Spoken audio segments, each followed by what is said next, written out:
Hello student, আশা করি তোমরা সবাই ভালো আছো। লকডাউনে তোমরা যেন ক্ষতিগ্রস্ত না হও, তাই আজ আমি তোমাদের সাথে শুরু করতে যাচ্ছি চতুর্থ অধ্যায়ের রাসায়নিক পরিবর্তন, বিক্রিয়ার হার, rate of reaction. Rate of reaction, বিক্রিয়ার হার বলতে আমরা বুঝাই স্পিড অফ রিঅ্যাকশন, মানে বিক্রিয়ক কত দ্রুত শেষ হচ্ছে এবং উৎপাদ কত দ্রুত তৈরি হচ্ছে। এই ক্যাটাগরিতে আমরা বিক্রিয়া পাবো টাইপস অফ রিঅ্যাকশন, 3 ধরনের বিক্রিয়া পাবো। যে সকল বিক্রিয়া খুব দ্রুত শেষ হবে, মানে বিক্রিয়ক খুব দ্রুত শেষ হয়ে উৎপাদ দিবে, যে বিক্রিয়কগুলো পরস্পরের সাথে বিক্রিয়া করে দ্রুত একটার সাথে সংঘর্ষ করবে, বিক্রিয়কগুলো সংঘর্ষ করে উৎপাদে যাবে। যদি খুব দ্রুত, খুব কম সময়ে বিক্রিয়কগুলো উৎপাদে যায়, তাহলে এই বিক্রিয়া হচ্ছে ফাস্টেস্ট রিঅ্যাকশন, দ্রুত গতির বিক্রিয়া। আর যদি বিক্রিয়াটা খুব ধীরে ধীরে, বিক্রিয়কগুলো যদি খুব ধীরে ধীরে শেষ হয়ে উৎপাদ তৈরি হয়, তাহলে সেই বিক্রিয়া হচ্ছে ধীর গতির বিক্রিয়া, স্লো রিঅ্যাকশন। আর একটা হচ্ছে মডারেট রিঅ্যাকশন, সেটা খুব দ্রুতও না আবার খুব ধীরেও না, মাঝামাঝি। তাহলে বিক্রিয়ার হার, আজকের পড়ার টপিক রেট অফ রিঅ্যাকশন বলতে আমরা বুঝব change in concentration per unit time, মানে কত সময়ে বিক্রিয়ক শেষ হচ্ছে এবং উৎপাদ তৈরি হচ্ছে। তার মানে বিক্রিয়ার হার হচ্ছে স্পিড। যেমন আমি একটা বিক্রিয়া তোমাদের এখানে দেখালাম, এ বি এর সাথে বিক্রিয়া করে সি আর ডি তৈরি করে, এটা একটা উভয়মুখী বিক্রিয়া। উভয়মুখী বিক্রিয়া কি গত ক্লাসে তোমাদের সাথে আলাপ করছি। তাহলে এই বিক্রিয়ার রেট, বিক্রিয়ার স্পিড বা বেগ ডিপেন্ড করবে এই বিক্রিয়কগুলো এ কত দ্রুত সময় শেষ হচ্ছে, বি কত দ্রুত সময় শেষ হচ্ছে, আর সি কত দ্রুত সময় তৈরি হচ্ছে। তাহলে সি এবং ডি তৈরি হবে কত সময়ে এবং এ এবং বি কত সময়ে শেষ হবে সম্মুখমুখী বিক্রিয়ার ক্ষেত্রে। আর পশ্চাৎমুখী বিক্রিয়ার ক্ষেত্রে এটা বিক্রিয়ক। তাহলে আমরা জানবো বিক্রিয়ার হার হচ্ছে বিক্রিয়কের শেষ হওয়া এবং উৎপাদের তৈরি হওয়া কত সময়ে হচ্ছে। খুব দ্রুত হলে দ্রুত গতির বিক্রিয়া, খুব ধীর হলে ধীর গতির বিক্রিয়া, আর যদি মাঝামাঝি হয় তাহলে মধ্যবর্তী বা মডারেট রিঅ্যাকশন। তো বিক্রিয়ার হারের ডেফিনেশন বা সংজ্ঞায় তোমরা খাতায় লিখতে পারো, সবাই খাতা কলম বের করে লিখো। লিখতে হবে, নাহলে পারবে না। লিখলে তুমি বুঝতে পারবে। সবাই লিখো যে বিক্রিয়ক এবং উৎপাদের ঘনমাত্রার পরিবর্তন প্রতি একক সময়ের সাথে সাথে বিক্রিয়ক এবং উৎপাদের ঘনমাত্রার পরিবর্তন, বিক্রিয়ক শেষ হবে উৎপাদ তৈরি হবে, সেটা হচ্ছে রেট অফ রিঅ্যাকশন, বিক্রিয়ার হার। যেমন এই বিক্রিয়ার ক্ষেত্রে আমি দেখাইছি, এখানে মাইনাস দেখাচ্ছি, শেষ হচ্ছে, এখানে নেগেটিভ সাইন বোঝাচ্ছে শেষ হচ্ছে। এ শেষ হচ্ছে, এর ঘনমাত্রা কমে যাচ্ছে মাইনাস, বি এর ঘনমাত্রা কমে যাচ্ছে, থার্ড ব্র্যাকেট ঘনমাত্রা সময়ের সাথে সাথে, কেমন। আর সি উৎপাদ, এর ঘনমাত্রা তৈরি হচ্ছে, সি কত সময় তৈরি হবে আর ডি কত সময় তৈরি হবে। তো সময়ের সাথে সাথে উৎপাদের তৈরি এবং সময়ের সাথে সাথে বিক্রিয়কের হ্রাস হলে আমরা তাকে বলবো রেট অফ রিঅ্যাকশন, বিক্রিয়ার হার, কেমন। এখন বিক্রিয়ার হার কিছু বিষয়বস্তুর উপর নির্ভর করে। আমি এখানে একটা উদ্দীপক রেখে দিচ্ছি তোমাদের জন্য। এই উদ্দীপকটা পরীক্ষায় প্রচুর আসছে, কেমন। এই উদ্দীপকের দিকে তোমরা যদি একটু লক্ষ্য করো, তাহলে দেখবে এই ভার্টিক্যাল লাইন বরাবর, এটা একটা লেখচিত্র, এই বরাবর ঘনমাত্রার পরিবর্তন দেখানো হয়েছে, এই বরাবর সময় দেখানো হয়েছে। তো সময়ের সাথে যতই সময় যাবে ঘনমাত্রা ততই কমবে। যেমন ধরো প্রথমে এই বিক্রিয়াটার, এটা একটা বিক্রিয়াটার ঘনমাত্রা ছিল 1.5 মোল পার লিটার, অনেক বেশি ঘনমাত্রা ছিল বিক্রিয়কের। যতই সময় যাচ্ছে ঘনমাত্রা কমতেছে, 1.5 থেকে 1.0, 0.5, 0.2, উপর থেকে নিচ বরাবর ঘনমাত্রা কমতেছে। উদ্দীপকের প্রশ্ন হচ্ছে ঘনমাত্রা 1.5 থেকে 0.5-এ যদি কমে যায়, হ্রাস পায়, মানে এখান থেকে যদি এটা এখানে আসে, এতটুকু যদি হ্রাস পায়, তা ঘনমাত্রা কত হ্রাস পেল? আমরা জানি ঘনমাত্রা, বিক্রিয়ার হার কত বের করতে বলছে। তো বিক্রিয়ার হার হচ্ছে ঘনমাত্রা পরিবর্তন। তো ঘনমাত্রা পরিবর্তন কত হলো? 1.5 থেকে 0.5-এ আসলো। তো 1.5 মাইনাস 0.5, তো কত? 1। 1.5 থেকে 0.5 আসলে 1 ঘনমাত্রা কমছে, ঘনমাত্রা পরিবর্তন। সময় কতটুকু লাগছে? 0.5 এর সময় হচ্ছে 350 সেকেন্ড। 100 সেকেন্ড থেকে 350 সেকেন্ডে গেছে, তা সময়ের পার্থক্য কত? 250 সেকেন্ড। তাহলে আমরা উপরে যদি ঘনমাত্রা পরিবর্তন আর নিচে যদি সময়ের পরিবর্তনটা উল্লেখ করি, তো বিক্রিয়ার হার পাবো। তো বিক্রিয়ার হার সমান সমান ঘনমাত্রা পরিবর্তন ডিভাইডেড বাই সময়ের পরিবর্তন, এতটুকু পাবো। এটা উদ্দীপকের আনসার। খুবই সহজ একটা উদ্দীপক, কিন্তু প্রচুর পরীক্ষায় আসছে। কেমন? তো এটা হচ্ছে বিক্রিয়ার হারের ঘনমাত্রার প্রভাব। তো ঘনমাত্রা কমবে বিক্রিয়কের সময়ের সাথে সাথে। তো রেটটা কত? রেটটা হচ্ছে ঘনমাত্রা পরিবর্তন পার ইউনিট টাইম। কেমন? তাহলে আমরা এই উদ্দীপকটা এইভাবেই আমরা সমাধান করব, যে ঘনমাত্রা পরিবর্তন, কতটুকু পরিবর্তন হলো ঘনমাত্রা, আর সময়ের পরিবর্তন। উপরে ঘনমাত্রা পরিবর্তন, নিচে সময়ের পরিবর্তন, এটাকে লিখে এভাবে আমরা উদ্দীপকটা সলভ করব। তাহলে বিক্রিয়ার হারকে প্রভাবিত করে ঘনমাত্রা, যত সময় যাবে ঘনমাত্রার পরিবর্তন হবে। কেমন? আচ্ছা, বিক্রিয়ার হারকে, যে সকল বিষয়বস্তু বিক্রিয়ার হারকে প্রভাবিত করে, প্রভাবিত করা মানে বিক্রিয়াকে বাড়ানো, উৎপাদ বাড়ানো, কেমন? স্পিডকে বাড়াতে পারে, আবার কমাতে পারে। যে সকল বিষয়বস্তু একটা বিক্রিয়কের, যে সকল বিষয়বস্তু বিক্রিয়ককে দ্রুত উৎপাদে নিতে পারে, সে সকল বিষয়বস্তু হচ্ছে ঘনমাত্রা, কনসেন্ট্রেশন। তুমি যদি কোনো বিক্রিয়ার ঘনমাত্রা বাড়িয়ে দাও, তাহলে উৎপাদও বাড়বে, এবং যত ঘনমাত্রা বাড়াবা উৎপাদ তত বাড়বে। টেম্পারেচার, তাপমাত্রা। একজন বিজ্ঞানী, তার নাম হচ্ছে আর্হেনিয়াস। আর্হেনিয়াস হচ্ছে এমন একজন বিজ্ঞানী যে প্রথম তাপমাত্রার প্রভাব, যে বিক্রিয়ার মধ্যে যদি তুমি তাপমাত্রা বাড়াও, তাহলে বিক্রিয়ার গতি দ্বিগুণ বা 3 গুণ বেড়ে যায়। এবং সে একটা ইকুয়েশন দিয়ে তা প্রমাণ করছে। ইকুয়েশনটা নিয়ে আমি একটু পরে আলোচনা করব, কিন্তু সে উল্লেখ করছে যে তাপমাত্রার একটা বড় প্রভাব রয়েছে বিক্রিয়ায়। তুমি যদি বিক্রিয়ার তাপমাত্রা বাড়াও, তো বিক্রিয়ার বেগ বাড়বে, স্পিড বাড়বে, রেট বাড়বে। আর যদি তাপমাত্রা কমাও, তাহলে রেট কমবে। আর হচ্ছে ক্যাটালিস্ট। যেমন আয়রন ক্যাটালিস্ট, আমরা অবস্থান্তর ধাতুগুলোকে ক্যাটালিস্ট বলে জানবো। এই ক্যাটালিস্টগুলো বিক্রিয়াকে প্রভাবিত করে। কিছু কিছু ক্যাটালিস্ট ধনাত্মক ক্যাটালিস্ট, যা বিক্রিয়ার রেটকে বাড়িয়ে দেয়। কিছু কিছু ক্যাটালিস্ট ঋণাত্মক ক্যাটালিস্ট, যা বিক্রিয়ার গতিকে কমিয়ে দেয়। কেমন? আরো অনেক ধরনের প্রভাবক বিষ বিক্রিয়াকে নষ্ট করে দেয়। কেমন? তো বিভিন্ন ধরনের প্রভাবক বিক্রিয়াকে প্রভাবিত করে, বিক্রিয়ার গতিকে বাড়িয়ে দেয়, কমিয়ে দেয়। তাহলে প্রভাবক হচ্ছে বিক্রিয়ার হারের উপর প্রভাব বিস্তার করে। আরেকটা হচ্ছে সারফেস এরিয়া, পৃষ্ঠতলের ক্ষেত্রফল। এটা পরীক্ষায় প্রচুর আসছে, এমসিকিউ এবং উদ্দীপক আকারে আসছে। সারফেস এরিয়া কিভাবে বিক্রিয়াকে প্রভাবিত করে, আমি তোমাদের একটা উদাহরণ দেখাচ্ছি। যেমন ধরো, এটা একটা চুনা পাথর, লাম্ব আকৃতি, দলা, গোল চুনা পাথর। তা চুনা পাথর আমরা সবাই জানি ক্যালসিয়াম কার্বনেট। এই চুনা পাথরের দলার মধ্যে যদি তুমি উপর থেকে হাইড্রোক্লোরিক অ্যাসিড উপর থেকে তুমি ঢালো, তাহলে বিক্রিয়াটা ক্যালসিয়াম কার্বনেট হাইড্রোক্লোরিক অ্যাসিডের সাথে বিক্রিয়া করবে। বিক্রিয়া করে calcium chloride, carbon die oxide আর পানি দিবে। এই বিক্রিয়াটা যদি তুমি দলা বড় লাম্ব আকৃতির মধ্যে হাইড্রোক্লোরিক অ্যাসিড ঢালো, তাহলে সেটা যত দ্রুত বিক্রিয়া দিবে, তার থেকে বেশি দ্রুত বিক্রিয়া দিবে যদি তুমি এই দলাটাকে গুঁড়া করো। তুমি হ্যামার দিয়ে এটাকে গুঁড়া করো, গুঁড়া করে এরকম সারফেস এরিয়াটা বাড়িয়ে দাও। এরকম লাইমস্টোনের এরকম সারফেস এরিয়াটা দিয়ে বাড়িয়ে দাও। তুমি যদি এটাকে গুঁড়া করে সারফেস এরিয়াটা বাড়িয়ে দাও, তাহলে এখানকার এরিয়ার তুলনায় এখানে সারফেস এরিয়াটা কি বেড়ে যায়। সারফেস এরিয়া বেড়ে যাওয়ায় তুমি যদি এখানে হাইড্রোক্লোরিক অ্যাসিড উপর থেকে ঢালো HCl, তাহলে দেখা যাবে এই হাইড্রোক্লোরিক অ্যাসিড ডিরেক্টলি, সরাসরি প্রত্যেকটা লাইমস্টোনের মলিকুলের সাথে বিক্রিয়া করবে।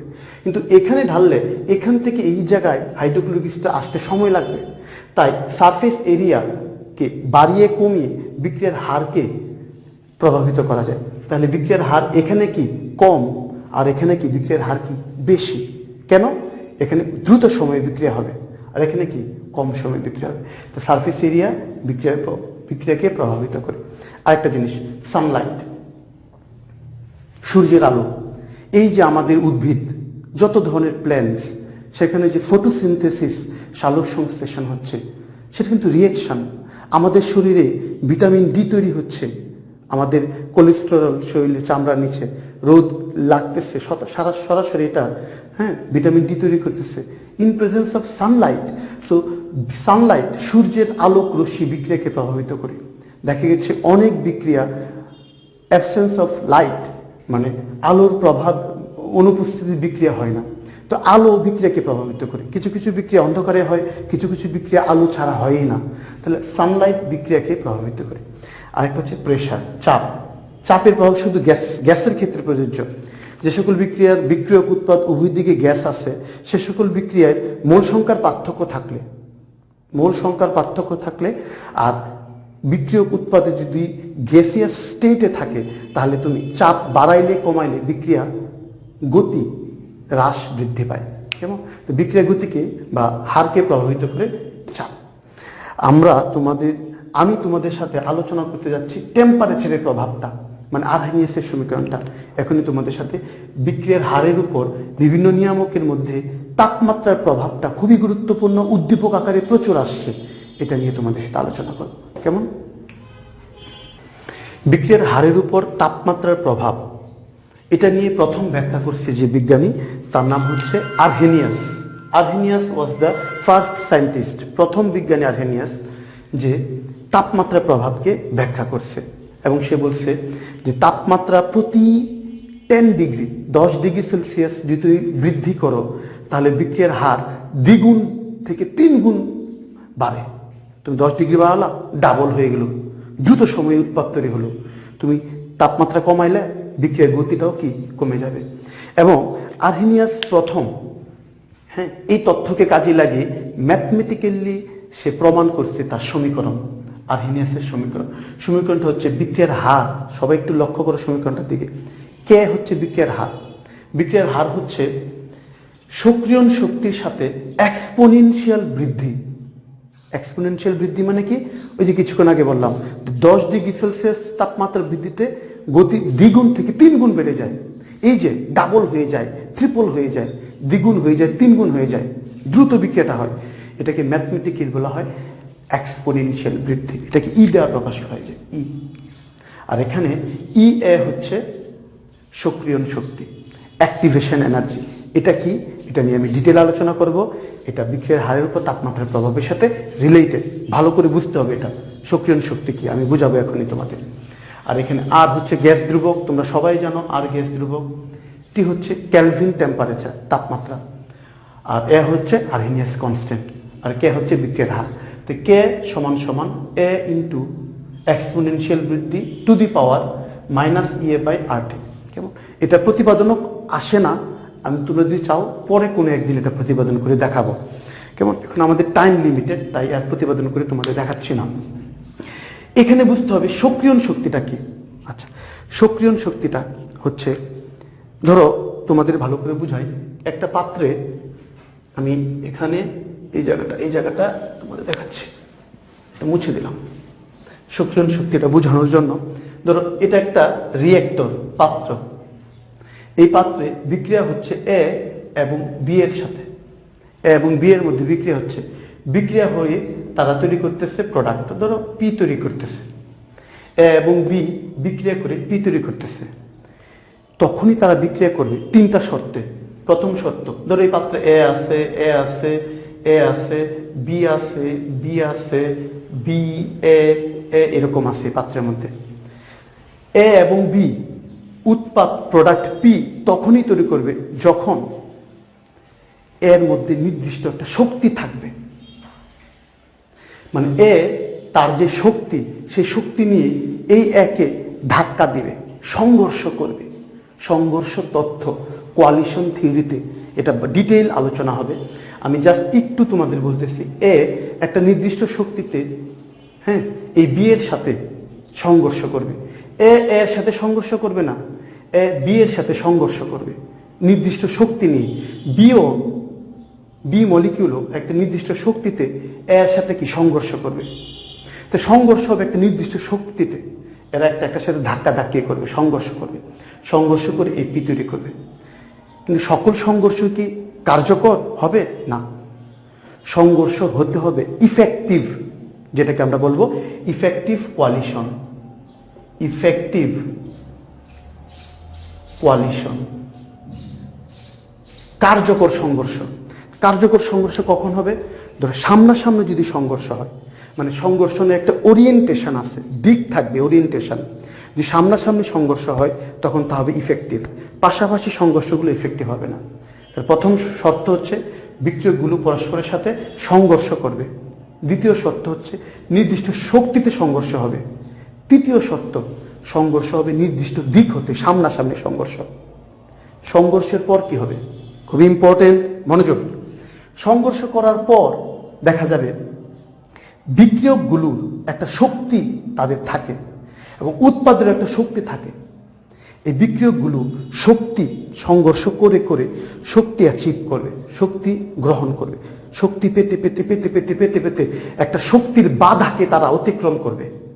এই শক্তির বাধাটাই হচ্ছে সক্রিয়ণ শক্তি ইএ, যেটা আরহিনিয়াস ব্যাখ্যা করছে তার সমীকরণে। কিছুক্ষণ আগে যে সমীকরণটা দেখাইছিলাম আরহিনিয়াসের সমীকরণ, সেই সমীকরণে ইএ হচ্ছে সক্রিয়ণ শক্তি। এটা হচ্ছে এনার্জি ব্যারিয়ার, শক্তির বাধা। এই যে এনার্জি ব্যারিয়ার, এই যে বাধাটা, এই যে বাধাটা শক্তির। বিক্রিয়কগুলো, এই বিক্রিয়কগুলো তারা পরস্পরের সাথে সংঘর্ষ করে করে আস্তে আস্তে শক্তি অর্জন করে করে শক্তির এই বাধাটাকে অতিক্রম করবে। এই যে বাধাটা, এই বিক্রিয়কগুলো এই যে শক্তির এই বাধাটাকে অতিক্রম করবে, বাধাটাকে অতিক্রম করবে। শক্তির এই বাধাটাকে কি তারা অতিক্রম করবে? শক্তির এই বাধাটাকে তারা অতিক্রম করবে। এই বাধা কিভাবে? দেখো আমি এখানে উল্লেখ করছি যে এনার্জি ব্যারিয়ার, শক্তির বাধা। কেমন? মনোযোগ। এখানে ড্যালেজ হচ্ছে বিক্রিয়ার এনথালপি, শক্তির পরিবর্তন, এনথালপি অফ রিঅ্যাকশন। এনথালপিটা কি? বিক্রিয়ার এনথালপি হচ্ছে উৎপাদে যে শক্তি, এই যে উৎপাদ, যে প্রোডাক্ট পাইলাম, উৎপাদের শক্তির সাথে বিক্রিয়কের শক্তি, বিক্রিয়কের একটা শক্তি আছে, এই দুটো শক্তির পার্থক্য। এবং এই ড্যালেজ দুই ধরনের। যদি ড্যালেজ ঋণাত্মক হয়, ড্যালেজের মানটা যদি ঋণাত্মক হয় তখন এটা তাপ উৎপাদী বিক্রিয়া। আমরা সবাই জানি ড্যালেজ রিঅ্যাকশন এনথালপি, এটা যদি নেগেটিভ ঋণাত্মক হয় তাপ উৎপাদী। আর ড্যালেজটা যদি গ্রেটার দেন 0 পজিটিভ হয় তাপ হারি। তো কখন নেগেটিভ হবে? যখন রিঅ্যাক্টেন্টের এনার্জিটা বেশি হয়। এটা যদি বেশি হয়, এটা যদি কম হয়, তখন এটা কি হবে? নেগেটিভ। আর নেগেটিভ হলে তাপ উৎপাদী। তো কে বেশি হবে? বিক্রিয়কের শক্তি যদি উৎপাদের থেকে বেশি হয় তাহলে তা তাপ উৎপাদী বিক্রিয়া। আর যদি উৎপাদের শক্তি বিক্রিয়কের থেকে বেশি হয়, দুইটা বেশি হয়, তো এটা পজিটিভ হবে। আর ড্যালেজ যখন পজিটিভ তখন তাপ হারে। এই জিনিসটা আমি এখানে তুলে ধরছি। এখানে দেখো রিঅ্যাক্টেন্টটা নিচে আছে আর প্রোডাক্টটা কি উপরে আছে। তো এখান থেকে এই পর্যন্ত শক্তির যে চূড়াটা, এখান থেকে এই পর্যন্ত এই যে শক্তিটা দেখতেছি, আমি দেখতেছি এই যে শক্তিটা দেখতেছি, এই শক্তিটা হচ্ছে প্রোডাক্টের শক্তি। আর এখান থেকে এই যে এই পর্যন্ত যে শক্তিটা দেখতেছ, এই যে এখান থেকে এই পর্যন্ত, এটা হচ্ছে রিঅ্যাক্টেন্টের শক্তি। তো এখানে প্রোডাক্ট কিন্তু উপরে, প্রোডাক্ট উপরে মানে প্রোডাক্টের শক্তি বেশি আর রিঅ্যাক্টেন্টের শক্তি কি? কম। তো প্রোডাক্টের শক্তি যদি বেশি হয়, রিঅ্যাক্টেন্টের শক্তি যদি কম হয়, আবার বলতেছি প্রোডাক্টের শক্তি যদি বেশি হয়, রিঅ্যাক্টেন্টের শক্তি যদি কম হয়, তাহলে সেই বিক্রিয়া হচ্ছে তাপহারী। সবাই আবার দেখো, প্রোডাক্টের শক্তি যদি বেশি হয় তার ড্যালেজ কি? পজিটিভ হবে। তো এই বিক্রিয়াটা হচ্ছে তাপহারী বিক্রিয়া। তাপহারী বিক্রিয়া ক্ষেত্রে প্রোডাক্টের এনার্জিটা কি? এখান থেকে এখানে এনার্জিটা কি? বেশি। আর রিঅ্যাক্টেন্টের এনার্জিটা কি? কম, খুবই কম। তাহলে এই যে পার্থক্যটা কি? Del H. মনোযোগ, ডেল এইচ সমান সমান প্রোডাক্টের এনার্জি মাইনাস কি? রিঅ্যাক্টেন্টের এনার্জি। মানে এই যে পার্থক্যটা, এই যে এখান থেকে প্রোডাক্টের শক্তি আর রিঅ্যাক্টেন্টের শক্তির পার্থক্য হচ্ছে কি? Del H. আর রিঅ্যাক্টেন্ট বা বিক্রিয়কগুলো পরস্পরের সাথে সংঘর্ষ করবে। সংঘর্ষ করতে করতে করতে করতে খুবই গুরুত্বপূর্ণ পয়েন্ট এই জায়গাটায় আসবে। এটা একটা গুরুত্বপূর্ণ সিচুয়েশন। এই সিচুয়েশনে পুরাতন যে বন্ধনগুলো ছিল, সেই পুরাতন বন্ধনগুলো ভেঙে যাবে, ভেঙে নতুন বন্ধন তৈরি হবে। যদি বিক্রিয়কগুলো শক্তি সংঘর্ষ করে করে শক্তি নির্দিষ্ট শক্তির যে বাধা, এনার্জি ব্যারিয়ার, এই যে বাধাটা, এই শক্তির বাধাটা অতিক্রম করার জন্য আস্তে আস্তে শক্তির উপরে উঠতে থাকবে। উপরে উঠে এই জায়গাটায় পুরাতন বন্ধনগুলো ভাঙতে থাকবে।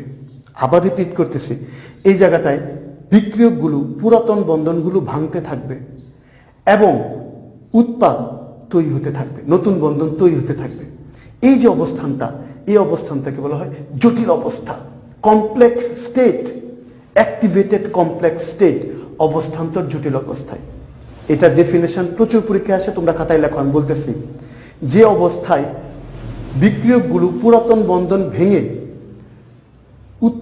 নতুন বন্ধন উৎপাদে পরিণত হয়, সে অবস্থাকে আমরা বলবো অবস্থান্তর জটিল অবস্থা।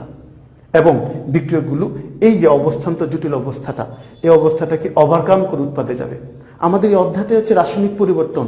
রাসায়নিক পরিবর্তন কোথায় হবে? এখানে হবে, এখানে হবে। এখানে কি হবে? পুরাতন বন্ধনগুলো ভেঙে যাবে আর নতুন বন্ধনগুলো তৈরি হবে। এটাই তো পরিবর্তনটা, রাসায়নিক পরিবর্তন। বিক্রিয়কগুলো উৎপাদে যাবে কখন? যখন এই অবস্থায় তারা সংঘর্ষ করে বারবার একটা একটা সাথে ধাক্কা করবে। ধাক্কা শর্ত কি? নির্দিষ্ট শক্তিতে ধাক্কা হবে, নির্দিষ্ট ওরিয়েন্টেশন দিকে ধাক্কা হবে। কেমন? আর এই এনার্জি ব্যারিয়ারটা, শক্তির এই পার্থক্যটা তারা ওভারকাম করে পুরাতন বন্ধন ভেঙে নতুন বন্ধন উৎপাদে পরিণত হবে। এই যে চূড়াটা, এই যে শক্তির পার্থক্যটা, এখান থেকে এই পর্যন্ত, এই যে শক্তির পার্থক্য এখান থেকে এই পর্যন্ত, এটাকেই বলবো আমরা অ্যাক্টিভেশন এনার্জি, সক্রিয়ণ শক্তি,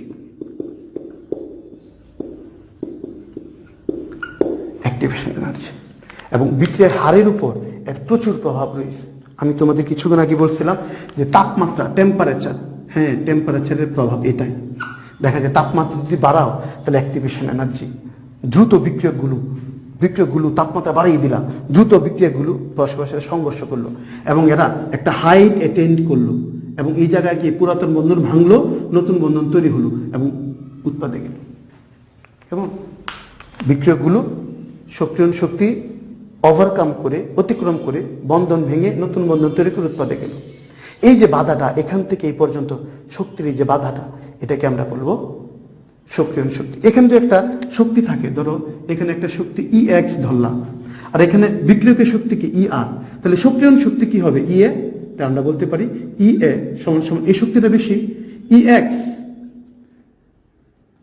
জটিল অবস্থার যে শক্তি মাইনাস বিক্রিয়কের যে শক্তি, এই শক্তিটা তো ওখানে গেল মাইনাস ER।